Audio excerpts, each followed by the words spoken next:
Good morning, members, ladies and gentlemen from the Traditional Values Coalition based here in Anaheim. Let me tell you something, and I know that you guys might be aware of it already, that last February 9, Judge Von Walker has ruled Proposition 8, the proposition that aims to ban gay marriage here in California, to be unconstitutional. Now, let me tell you one thing. That says that the gays are winning, and your cause is losing. Now, I have a cousin who lives here in California as well, and she came out to me about a few years ago. And that ruling, that Proposition 8 is unconstitutional, gives her hope that there is a future for a married life here in California.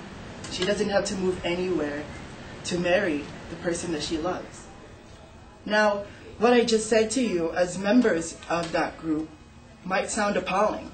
It might disturb you that someday there is a future that you would see gays getting publicly married, that it's legal. But the truth is that you as a majority group has gone too far. You have all tried to disrupt this kind of love, and it's real love. You have all stepped outside of your comfort zone and went as far as wanting to take away a right from a minority. And I'd say, as a group that supports upholding morality and all that, I think it's kind of contradicting that you guys would want to take away a right from someone who is as equal as you are. So the reality is, America needs a change of heart. And so in this speech, I will argue that the Proposition 8 is indeed unconstitutional. And I will give 3 arguments that would support my claim. First, I will argue that Judge Von Walker's ruling is based on how the Proposition 8 claims to violate the very Constitution of the United States. Second, I will argue that voting to or going against Proposition 8 and its potential overruling could actually benefit not only the community, but more surprisingly, our economy.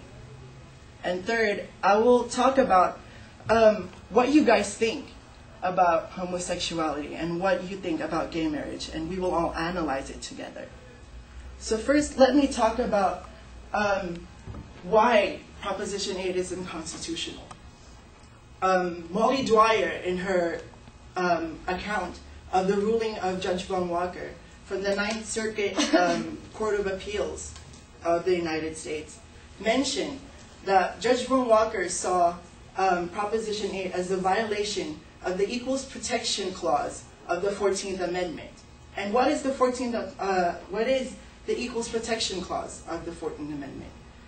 It basically says that every legal citizen of the United States must be provided equal protection from the law. Now, Proposition 8 aims to take away a right, because what it says is that it's aiming to add a Section 7.5 to the Article 1 of the California Constitution, which will say that California will only recognize a marriage between a man and a woman, basically saying that same-sex marriage is illegal. And that is taking away a right. And that makes everyone not protected by the law equally. So in a way, it is unconstitutional already. Furthermore, Molly Dwyer adds that Judge Von Walker saw Proposition 8 as just another plot by the majority groups, may I say, like you, who wants to enforce their superior morality into the population and to further degrade and lessen the dignity of gays and lesbians in California. And that's what Richard Epstein was arguing in his article, The Unconstitutionality of Proposition 8, that these minority groups are being oppressed by the majority groups simply because the majority groups think that they have the superior state of mind. And so Now that I've talked about the majority taking advantage of the minority, let me talk about the tyranny of the majority. That concept where majority groups oppress minority groups to the point that they are willing to manipulate the political process. And so now I will tell you that voting to overrule Proposition 8 would actually help the community as well as the economy.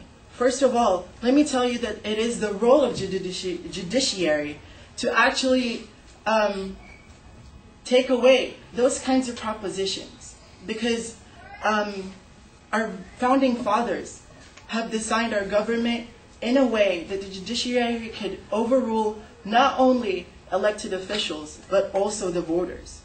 And so if the judiciary sees that the voters are trying to violate the Constitution, he has the right to overrule that vote. And also, going to the economy, this whole fight for gay rights has ushered in an era of change here in America. And Tori Osborne, in her article, Towards Normality, actually says that this era of change has ushered in a new sense of community towards the people, and gives them a stronger desire for change. And in turn, it makes, it resulted to a lot of volunteer work, an increase in volunteer work here in America. And she argues that if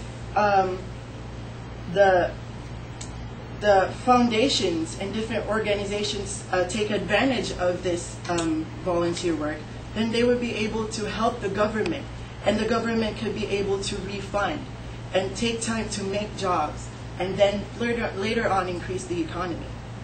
So now that I've talked about the advantages that we would get if we actually go against Proposition 8, let's talk about what you think about Proposition 8, because I think what you believe is also important.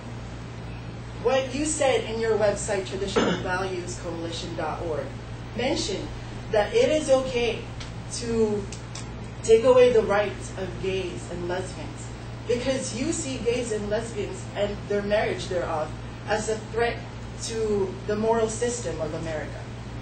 And you see that anything that is a threat to that moral system has the potential to destroy individuals and families. And so you support Proposition 8. But let me give you something to think about. Proposition 8 aims to take away the rights of a minority. Wouldn't you say that has the potential to destroy families and individuals? Families that can actually raise children better or as equal to a heterosexual couple.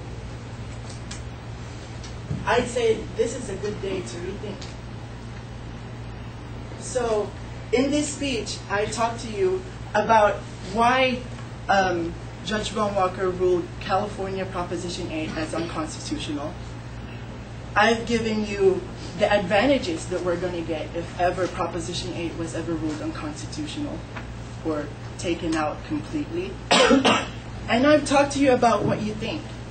And maybe it is time to rethink what you believe.